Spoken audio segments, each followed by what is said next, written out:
Kain po tayo, lunchtime na po, kami lang dalawa ulit ni Apo, habang ako ay naglalaba, habang hinihintay ko yung matapos yung washing machine. Ito, kakain muna kami ni Apo, oras na siyang magising ulit.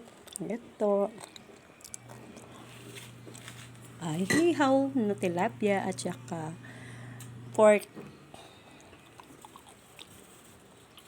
liam po ang ulam namin ngayon for today dahil kami lang dalawa.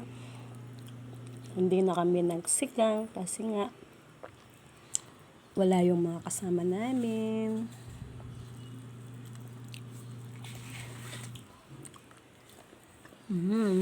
Anong ulam ni Apo?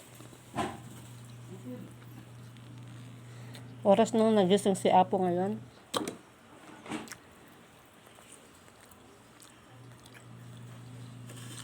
Sabi niya, hindi na kami kakain, pero kumain pa kami ngayon. Sige na, kain lang kami.